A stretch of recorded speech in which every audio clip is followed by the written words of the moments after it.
رکشا بچوں کا دفتر کے ساتھ گزرنا مشکل ہوتا ہے. ان کا دفتر بھی تو ماشاءاللہ چوڑا خود دونوں طرف پھیل رہتا. اب وہ گزریں گے تو کیسے کریں؟ ادھر بھی گاڑی پارک، ادھر بھی گاڑی پارک. تو گاڑی پارک کرنے کا ڈھنگ بھی تو ہونا چاہیے، سلیقہ بھی تو ہونا چاہیے. ہماری ذات سے پڑوسیوں کو کتنی تکلیف ہو رہی ہمیں احساس تک نہیں. اپنے گھر کو اور آگے جالی باندھ کر تقریباً 10 فیٹ 15 فیٹ وہ بڑھا لی. روڈ پر اس میں دکان بھی ہے، اس میں اور پتہ نہیں کیا کیا ہمارے لوازمات زندگی ہیں، اور پھر اس کے آگے والی جگہ کو کرائے پر بھی دے دی. اب سوچنے کی بات ہے، ہماری گلی میں اتی کرمن بڑھا دیے ہیں، اور پھر اس کے بھی آگے گوشت بیچنے والی گاڑیوں کو کرائے پر بھی آپ نے جگہ دے دی ہے. کبھی ایسا ہوتا ہے کہ رکشا اگر یہاں پارک ہو گیا، موٹر سائیکل آ کے وہاں پارک ہو گئی، گھر سے آپ نکل نہیں سکتے، باہر سے آپ گھر کے اندر داخل نہیں ہو سکتے. ایسے وہ اپنی گاڑیاں پارک کرتے ہیں اور اپنی کیا کہتے ہیں سواریاں پارک کرتے ہیں. اندازہ لگاؤ کہ ہمارا معاشرہ کیا بن گیا. ہم کو ہمارے محبوب پیغمبر صلی اللہ علیہ وسلم نے کیا بنایا تھا اور ہم کیا بن گئے. ہمارے اخلاق اچھے نہیں ہیں. اللہ کے رسول صلی اللہ علیہ وسلم نے فرمایا تھا صفائی آدھا ایمان ہے. ہماری گلیاں بالکل گندی رہتی، جانور پالنے والے جانور پالتے. یہ مسجد ہے، یہ مرکز ہے. اس مرکز کے سامنے کبھی 5 کبھی 10 کبھی 2 کبھی 4 جانور بندھے رہتے. یہاں بیٹھے رہتے ہیں، یہاں پاخانہ کیے رہتے ہیں، وہاں پیشاب کیے رہتے ہیں. مسجد میں آنا جانا مشکل ہوتا ہے. اللہ کے رسول صلی اللہ علیہ وسلم ارشاد فرماتے صفائی آدھا ایمان. اور ہماری مسجد کے سامنے صفائی نہیں ہوتی. ہماری مسجد کے سامنے صفائی نہیں ہوتی. جانوروں کا پاخانہ ہوتا ہے، جانوروں کا پیشاب ہوتا ہے، کسی کو احساس نہیں. ہم صرف جھنڈا لگا کر حضور اکرم صلی اللہ علیہ وسلم کی محبت حاصل کرنا چاہتے ہیں. ہم صرف گھڑیوں کو سجا کر کے اللہ کے رسول صلی اللہ علیہ وسلم کی محبت حاصل کرنا چاہتے ہیں. اللہ کے بندوں، اللہ کے رسول صلی اللہ علیہ وسلم اپنی محبت جس طرح اپنی امت کو بتانا چاہتے ہیں اس طرح آپ کی محبت کو حاصل کرو تو آپ عاشق رسول بنو، آپ محب رسول بنو. اپنے اخلاق اچھے کرو، صفائی کا انتظام کرو، اپنے آنگن کو صاف ستھرا رکھو، مسجد کے سامنے کے حصے کو صاف ستھرا رکھو.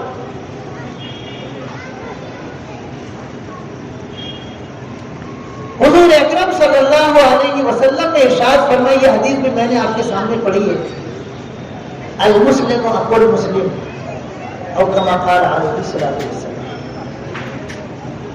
اللہ کے رسول صلی اللہ علیہ وسلم کی محبت ہم کیسے حاصل کر سکتے ہیں؟ آپ نے ارشاد فرمایا مسلمان کا بھائی، مسلمان کا بھائی ہے. لیکن ہم معاشرہ ایسا بنا دیے ہیں کہ مسلمان کا بھائی نہیں بلکہ دشمن بنا. مسلمان کا دشمن بنا بھائی نہیں.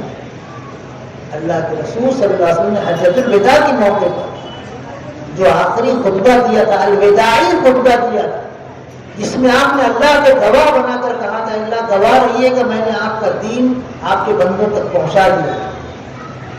سارے صحابہ رضی اللہ عنہم سے آپ نے سوال کیا تھا کیا میں نے اللہ کا دین تم کو پہنچا دیا؟ سب نے کہا تھا جی ہاں آپ نے اللہ کا دین پہنچا دیا اور اس کا حق ادا کر دیا. یہ صورتحال تھی اور اس صورتحال میں آپ نے پیغام دیا تھا کہ دیکھو جیسے آج کا دن محترم ہے، یہ مہینہ محترم ہے، یہ علاقہ محترم ہے، ایسی ہر مسلمان کی جان، مال، عزت و آبرو تمام مسلمانوں کے لیے محترم ہے. پھر آپ نے فرمایا تھا کہ میرے بعد اگر تم آپس میں ایک دوسرے پر ہتھیار اٹھاؤ گے تو کہیں کفر تک نہ پہنچو. اللہ کے رسول صلی اللہ علیہ وسلم کی محبت حاصل کرنا ہے تو آپس میں بھائی بنو. آپس کی دشمنی یہ محبت رسول کے بالکل اپوزٹ ہے، بالکل خلاف. اگر ہم آپس میں ایک دوسرے کے دشمن بن کر زندگی گزارتے ہیں تو محبت رسول ہم کو چھو کر بھی دی گئی ہے. ہم کو چاہیے کہ ہم معاشرہ ایسا بنائیں کہ آپس میں محبت ایک دوسرے کے ساتھ رہے. مسلک کی بنیاد پر ہم ایک دوسرے کے خلاف رہتے ہیں, برادری کی بنیاد پر ہم ایک دوسرے کے خلاف رہتے ہیں, نقطۂ نظر کی بنیاد پر ہم ایک دوسرے کے خلاف رہتے ہیں, سیاسی پوائنٹ کے اعتبار سے ہم ایک دوسرے کے خلاف رہتے ہیں, دنیاوی مفادات کے اعتبار سے ہم ایک دوسرے کے خلاف رہتے ہیں.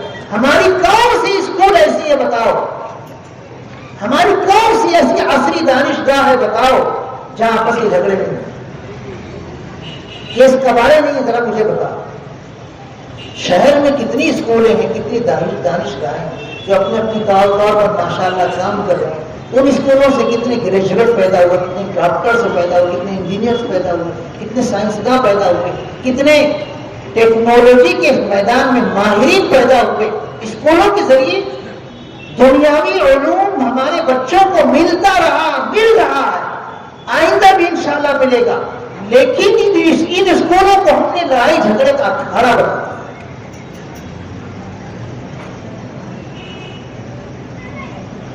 کوئی اسکول پرسکون ماحول میں کام نہیں کر رہی. ہر اسکول میں کسی نہ کسی مقدمے کے تحت مینجمنٹ کے لوگ, ٹیچرز اور پتہ نہیں کون کون ملوث ہیں. اللہ کے رسول صلی اللہ علیہ وسلم نے پیغام دیا, مسلمان کا بھائی حجت الوداع کے موقع پر اتنی تاکید کے ساتھ آپ نے فرمایا. لیکن ہم ہیں کہ اپنی خواہش ہے. اللہ کے رسول صلی اللہ علیہ وسلم کا جو فرمان تھا وہ کسی شمار میں نہیں. بس ہم جو سوچ رہے ہیں وہی سوچ سب سے اچھی ہے, ہم جو سمجھ رہے ہیں وہی سمجھ سب سے اچھی ہے.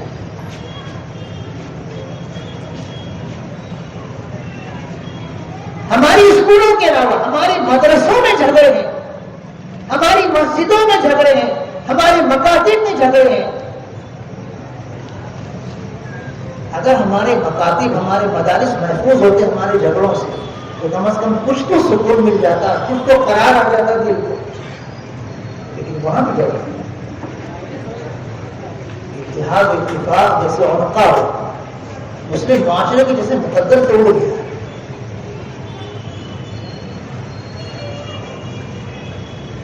اگر ہمیں حضور اکرم صلی اللہ علیہ وسلم کی محبت حاصل کرنا ہے, اگر آپ کو خوش کرنا ہے تو آپس میں مل جل کر رہنا ضروری ہے, بھائی بھائی بن کر رہنا ضروری ہے.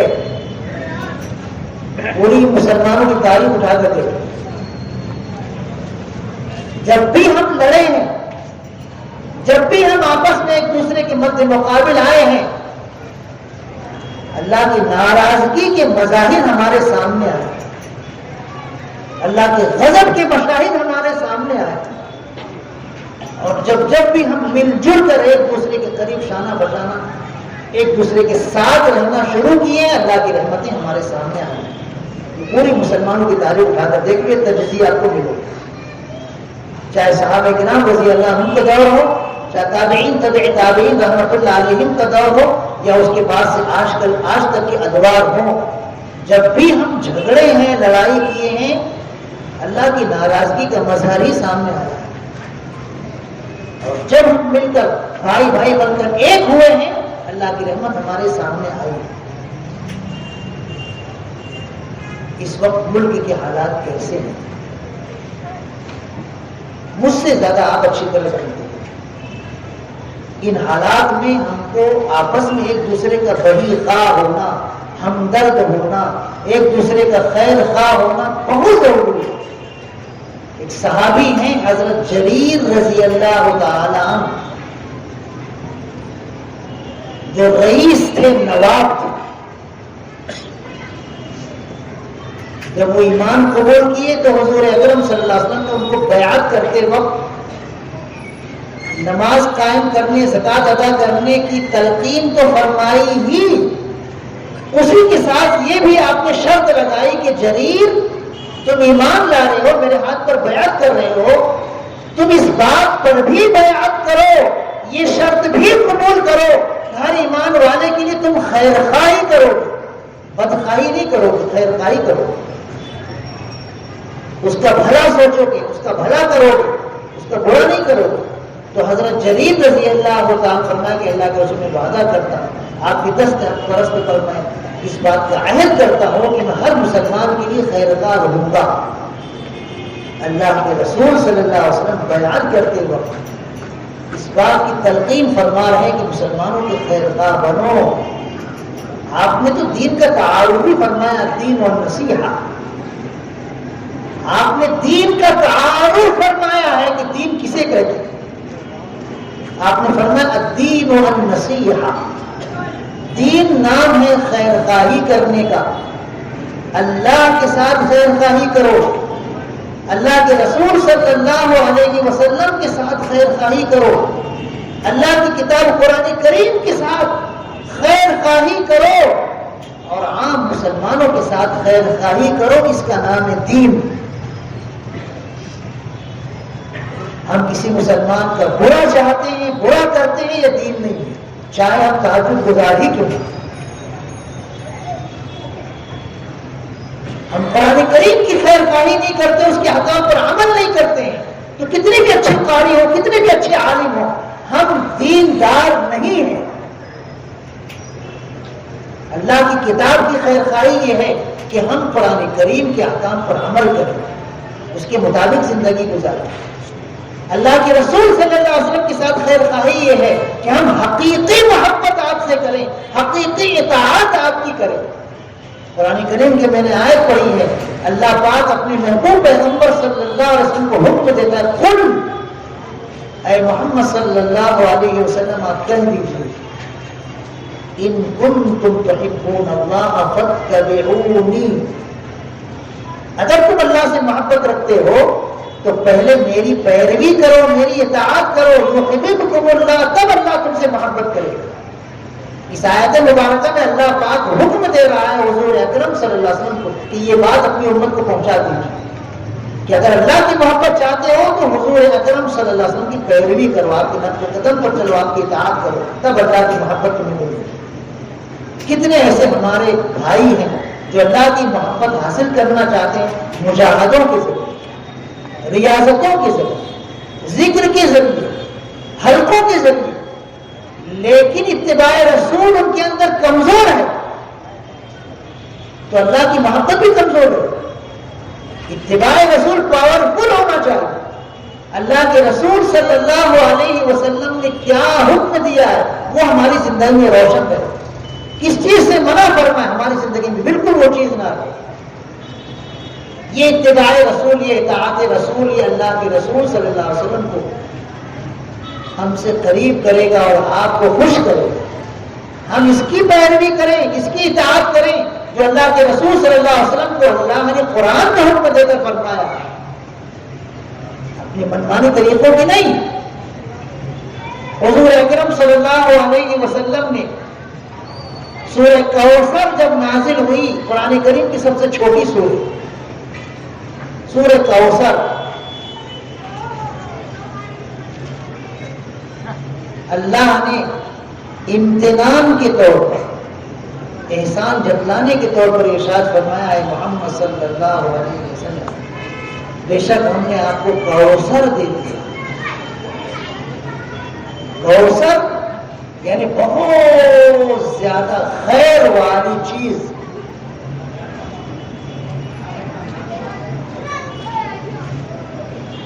اب یہ کوثر کیا چیز ہے؟ حضور اکرم صلی اللہ علیہ وسلم نے فرمایا جنت میں ایک نہر ہے اور حشر کے میدان میں ایک حوض ہے. جنت کی نہر کا نام نہر کوثر ہے اور حشر کے میدان میں جو حوض رہے گا وہ حوض کوثر.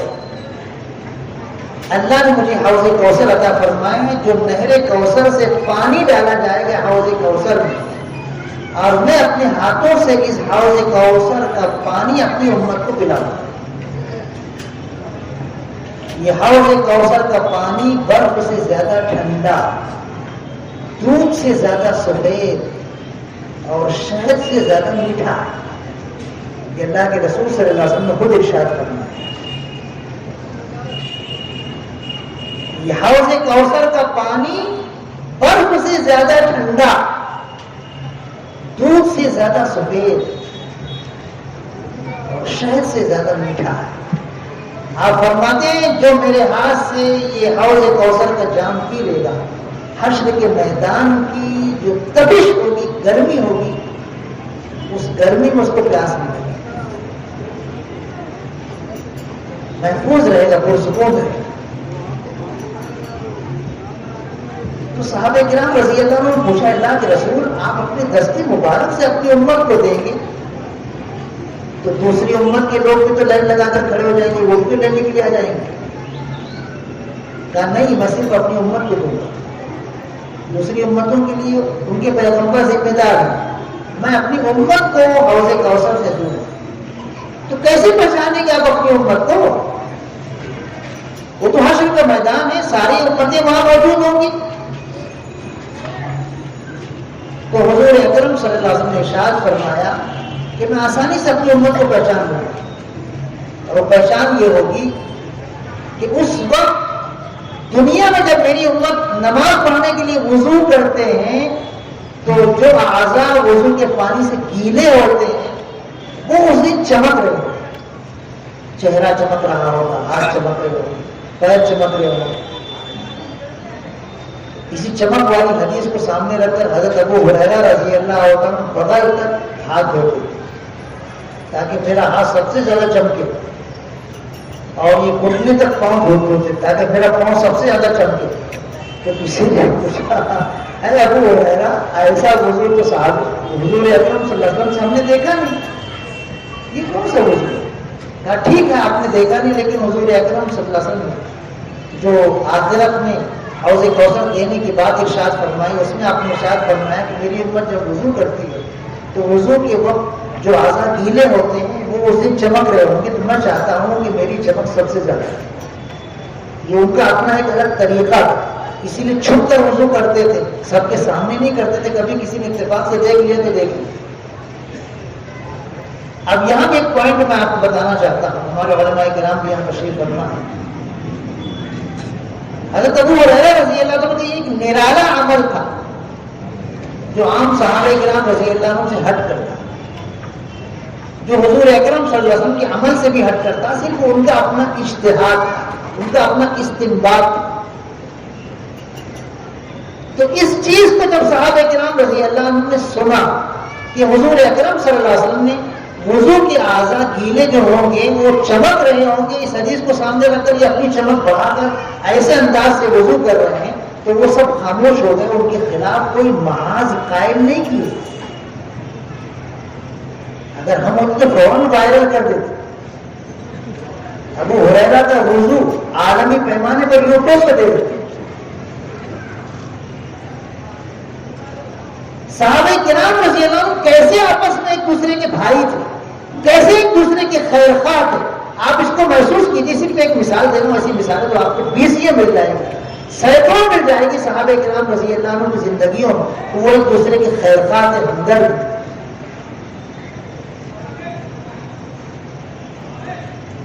کوئی صحابی پھر ان پر اعتراض نہیں کیا، ٹھیک ہے یہ آپ کا اپنا سوچنے کا انداز، آپ ویسے ہی وضو کی، ہم ہوتے تو ان کے پیچھے نمازی بند کر دیتے پڑھو، ان کے پیچھے ہماری نماز نہیں ہوگی تو نرانا وضو کریں، حضور اکرم صلی اللہ علیہ وسلم کے وضو سے ہٹ کر وضو کر رہے ہیں، ان کے پیچھے نماز نہیں ہوگی، فوراً فتویٰ دے دیتے۔ کتنے ایسے ہیں، وہ مسجد کی نماز ہماری نہیں ہوگی، وہ مسجد میں ہماری نماز نہیں ہوگی، وہ امام کے پیچھے ہماری نماز نہیں ہوگی، وہ امام کے پیچھے ہماری نماز نہیں ہوگی۔ صحابہ کرام رضی اللہ عنہ کیسے ایک دوسرے کے ہمدرد تھے، بڑی خواہ۔ ایک چیز سامنے آ رہی ہے لیکن کیا ان کی سوچنے کا انداز غلط نہیں ہے، وہ بھی صحیح ہے۔ حضرت عبداللہ ابن مسعود رضی اللہ عنہ اتنے بڑے صحابی ہیں کہ حضرت عمر رضی اللہ عنہ اپنے زمانے خلافت میں جب ان کو کوفہ بھیجا تھا، عراق بھیجا تھا، تو عراق والوں سے کہا تھا، عراق والوں اتنے بڑے عالم کو میں تمہارے پاس بھیج رہا ہوں، حالانکہ مدینہ منورہ مجھے ان کی زیادہ ضرورت ہے، لیکن میں اپنی ضرورت سے تمہاری ضرورت کو ترجیح دے کر بھیج رہا ہوں۔ حضرت عبداللہ ابن مسعود رضی اللہ عنہ اتنے بڑے عالم، اتنے بڑے قاری، اتنے بڑے حافظ تھے، اتنے بڑے فقیہ تھے کہ حضور اکرم صلی اللہ علیہ وسلم نے 4 صحابہ کرام رضی اللہ عنہ کا نام لے کر کہا تھا کہ میری زندگی میں تم ان 4 سے قرآن سیکھ سکتے ہو۔ ان میں سر فہرست سب سے پہلا نام حضرت عبداللہ ابن مسعود رضی اللہ تعالیٰ عنہ کا حضور نے بیان کیا، سب سے پہلا۔ یہ حضرت عبداللہ ابن مسعود رضی اللہ عنہ بہت پائے کہ مجتہد اور فقیہ. بخاری شریف میں ابو موسیٰ اشعری رضی اللہ تعالیٰ عبداللہ بن مسعود رضی اللہ عنہ کا ایک واقعہ ذکر کیا گیا ہے. کسی نے وراثت کا مسئلہ ابو موسیٰ اشعری رضی اللہ عنہ سے پوچھ لیا. حضرت ابو موسیٰ اشعری رضی اللہ تعالیٰ سے پوچھ لیا.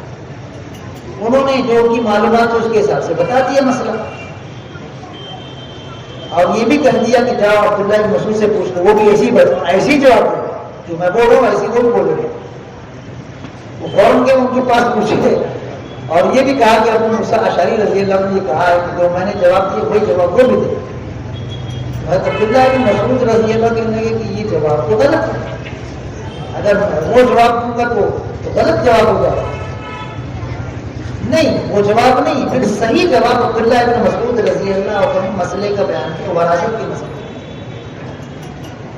اب یہ صحیح جواب پوچھنے والے جا کر ابو موسیٰ اشعری رضی اللہ تعالیٰ عنہ سے کہا کہ تم تو کہہ رہے تھے جو تم نے کہا وہی وہ کہیں گے، لیکن وہ تو دوسرا جواب دیا اور یہ کہیں گے تمہارا جواب غلط ہے. تو حضرت ابو موسیٰ اشعری رضی اللہ عنہ فوراً کہنے لگے جب تک وہ بڑے مولانا ہے نا انہیں سے پوچھتے رہا کر میرے پاس مت آئے. کیا محبت تھی آپس میں ایک دوسرے کی، کیا احترام تھا ایک دوسرے کا.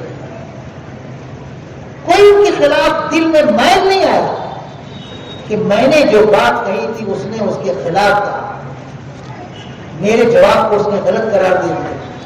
کوئی بات نہیں، بالکل صاف دل کے تھے. اب یہی عبداللہ بن مسعود رضی اللہ تعالیٰ نے ایک مرتبہ تیمم کے بارے میں، پانی نہ ملے، بیماری ہے، ٹھنڈی بہت زیادہ لگ رہی ہے، گرم پانی کا انتظام نہیں ہے، ٹھنڈا ہی پانی ہے، وضو نہیں کر سکتے، وضو کریں گے تو بیمار پڑ جائیں گے. اب ایسی صورتحال میں تو شریعت کی طرف سے اجازت ہے، پانی نہیں مل رہا، کئی کلومیٹر تک پانی نہیں ہے، ڈھونڈ ڈھونڈ کر تھک کے پریشان ہو کے پانی مل نہیں رہا، تیمم کر سکتے ہیں. بیماری ہے، پانی کا استعمال نقصان دہ ہے، تیمم کر سکتے ہیں. یہ ایک واضح مسئلہ ہے، سارے صحابہ رضی اللہ عنہ کو معلوم تھا. اب حضرت عبداللہ بن مسعود رضی اللہ عنہ سے کسی نے پوچھا کہ حضرت اگر کوئی پانی نہ پائے، نہیں مل رہا ہے پانی، ڈھونڈ ڈھونڈ کر پریشان ہو گئے، نہیں مل رہا پانی، تو تیمم کر سکتا؟ بولے بالکل نہیں کر سکتا، بالکل نہیں کر سکتا. ارے حضرت پانی نہیں مل رہا، بہت تلاش کی گئی، ارے نہیں مل رہا، نہیں ملنے دو، لیکن نہیں تیمم کر سکتے. قرآن کریم میں خود کہا گیا ہے کہ اگر تمہیں پانی نہ ملے تو تیمم کرو، اور تم کہو ہاں بالکل تیمم نہیں کر سکتے. قرآن کریم کی آیت کیوں کے سامنے پیش کی، فَإِن لَّمْ تَجِدُوا مَاءً فَتَيَمَّمُوا، اگر تم پانی نہ پاؤ تو تیمم کر سکتے ہو، لیکن یہ حضرت کہنے تیمم نہیں کر سکتے. حضرت ابو موسیٰ اشعری رضی اللہ عنہ یہی کہنے لگے کہ قرآن میں تو اللہ نے اجازت دی ہے اور تم اس کو منع کر رہے ہو، کیوں؟ تو حضرت عبداللہ ابن مسعود رضی اللہ عنہ جواب دیا کہ دیکھو لوگوں کا ایک مزاج ہوتا ہے، ایک نفسیات ہوتی ہے. اگر تم ان کو انگلی پکڑاؤ گے تو دھیرے دھیرے دھیرے کلائی پکڑ، نفسیات ہوتی ہے. مثلا مشہور ہے، انگلی پکڑاؤ گے لوگ کلائی پکڑ لیتے ہیں. تو انہوں نے کہا کہ اگر میں لوگوں کی پوچھنے پر جو اپنی مجبوری بیان کر رہے ہیں، پتہ نہیں وہ مجبوری ہے بھی کہ نہیں ہے، اب ان کی مجبوری کو میں سن کر فوراً کہہ دوں کہ ہاں تیمم کر سکتے ہو، تو لوگ معمولی بہانے سے بھی تیمم کرنا شروع کر دیں گے. اس لیے میں احتیاطاً منع کرتا ہوں، تیمم نہیں کر سکتا. اب یہ جو ان کی مسئلہ تھی، اس مسئلے کو سامنے رکھ کر حضرت ابو موسیٰ اشعری رضی اللہ عنہ دوسرے صحابہ خاموش ہو گئے. ٹھیک ہے، کوئی ان کے خلاف محاذ قائم نہیں ہوا، کسی نے ان کے خلاف کوئی فتویٰ جاری نہیں کیا کہ قرآن کی مخالفت کر رہے ہیں یا حدیث کی مخالفت کر رہے ہیں یا اجماع صحابہ کی مخالفت، کچھ ٹھیک ہے. ان کا نقطہ نظر یہ ہے کہ اگر ہم تھوڑی سی بھی رخصت دیں گے تو لوگ اس سے غلط فائدہ اٹھائیں گے، اس لیے منع کرتے ہیں. ہوتی ہے حکمت مسئلہ. یہ ہمارا معاشرہ نہیں ہے. ہمارا معاشرہ معمولی باتوں پر ایک دوسرے کے خلاف غیبت، تہمت، بہتان، بدنام کرنا، ایک دوسرے کے خلاف محاذ قائم کرنا، یہ ہمارا معاشرہ بن گیا. ہم کیسے اللہ کے رسول صلی اللہ علیہ وسلم کی محبت حاصل کریں گے؟ آپ ایک دوسرے کو خیرخواہ بنانا چاہتے ہیں، ہم ایک دوسرے کے بدخواہ بنتے ہیں۔ دارالعلوم دیوبند 2 ٹکڑے ہو گئے، جمیعت العلماء کے 2 ٹکڑے ہو گئے، مظاہر علوم سہارنپور کے 2 ٹکڑے ہو گئے، ہماری تبلیغی جماعت کے 2 ٹکڑے ہو گئے۔ پتہ نہیں کب ہماری آنکھوں کو منظر دیکھنا نصیب ہوگا جب یہ ہمارے مراکز ایک ہوں گے۔ اللہ کے رسول صلی اللہ علیہ وسلم ایک کرنا چاہتے ہیں، ایک۔ ہمارا سوچنا غلط ہے اگر ہم ایک نہیں ہو پاتے۔ اللہ کے رسول صلی اللہ علیہ وسلم ہر حال میں امت کو متحد کرنا چاہتے ہیں، ہر حال میں۔ کسی بھی پوائنٹ پر حضور اکرم صلی اللہ علیہ وسلم نے امت کو تفریقے کا شکار نہیں ہونے دیا۔ یہ تلخ حقیقت حضور اکرم صلی اللہ علیہ وسلم نے غزوہ بنو قریظہ کے موقع پر جب حکم دیا تھا جلدی نکلو، اور وہی بنو قریظہ میں ہم کو عصر کی نماز پڑھنی ہے، تیزی سے نکلو، صحابہ کرام رضی اللہ عنہ نکلے، لیکن کچھ تاخیر ہو گئی، عصر کا نماز راستے ہی میں ہو گیا۔ اب اگر وہاں جائیں گے تو کہیں قضا نہ ہوگی، کیا کریں؟ کہیں پڑھ لیں یا وہیں جا کر پڑھیں؟ اب اختلاف ہو گیا صحابہ کرام رضی اللہ عنہ میں، اختلاف ہو گیا صحابہ کرام رضی اللہ عنہ میں۔ کسی نے کہا ہم تو یہاں پڑھ لیں گے، قضا نماز ہونے نہیں دیں گے، کیونکہ قضا نماز سے حضور نے منع کیا کہ نماز قضا مت کرو جہاں، ہم نماز قضا نہیں ہونے دیں گے یہاں پر۔ کسی نے کہا کہ چاہے قضا ہو جائے لیکن ہم وہیں پڑھیں گے جہاں حضور اکرم صلی اللہ علیہ وسلم پڑھنے گھروں میں، بنو قریظہ ہی میں جا کر پڑھے۔ بنو قریظہ یہودیوں کا علاقہ تھا، انہوں نے غداری کی تھی تو ان کا محاصرہ کرنے کے لیے حضور نے لشکر بھیجا۔ اب یہ لشکر اسلام گیا اور ان میں اختلاف ہوا، کچھ لوگ راستے میں نماز پڑھ لیے، کچھ لوگ وہاں جا کے نماز پڑھ، لیکن اس اختلاف کی وجہ سے صحابہ کرام رضی اللہ عنہ کی جمعیت میں، ان کی وحدت میں کوئی رخنا نہیں آیا، کوئی درار نہیں پڑی، اتحاد باقی رہا۔ جس کام کے لیے بھیجے تھے وہ کام مکمل تھا، اس کام میں کوئی فرق نہیں۔ کام ہونے کے بعد پھر پوچھا کہ اللہ کے رسول کسی نے راستے میں نماز پڑھ لی تھی، اس کی نماز صحیح ہوئی، یا یہاں آ کر جو نماز پڑھا ان کی نماز صحیح ہوئی، کس کی نماز صحیح ہوئی؟ تو ایک قائد اور رہبر کو کیسا ہونا چاہیے؟ امت کو لے کر چلنے کی ادا ہمارے قائدین میں نہیں۔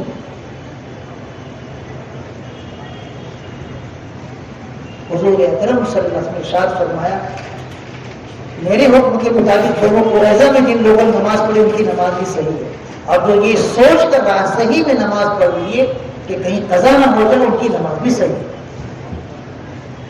امت کو جوڑو، یہ اس وقت بہت اہم کام ہے۔ امت کو توڑنے کی کوئی شکل پیدا نہ کرے۔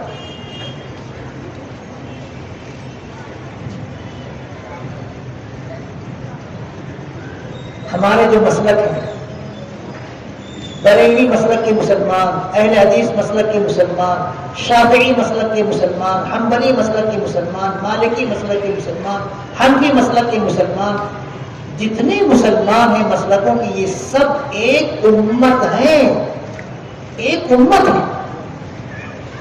کوشش یہ کی جائے کہ سب ایک امت بن کر زندگی گزاریں۔ ٹھیک ہے، آپ کو جس طرح نماز پڑھنا آپ اس طرح نماز پڑھیں، آپ کو رفیدن کرنا رفیدن کیجیے، آپ کو رفیدن نہیں کرنا مت کیجیے، لیکن دلوں میں پھٹن نہیں ہونی چاہیے۔ حضرت عبداللہ بن مسعود رضی اللہ تعالیٰ عنہ رفیدن نہیں کرتے تھے، حضرت عبداللہ بن عمر رضی اللہ تعالیٰ رفیدن کرتے تھے، امام ابو حنیفہ رحمۃ اللہ علیہ رفیدن نہیں کرتے تھے، ان کے شاگرد عبداللہ بن مبارک رحمۃ اللہ علیہ رفیدن کرتے تھے، لیکن ان کے درمیان کوئی تفرقہ نہیں تھا۔ آج ہم معمولی بات پر ایک دوسرے سے الگ ہو جاتے ہیں، ایک دوسرے سے جدا ہو جاتے ہیں۔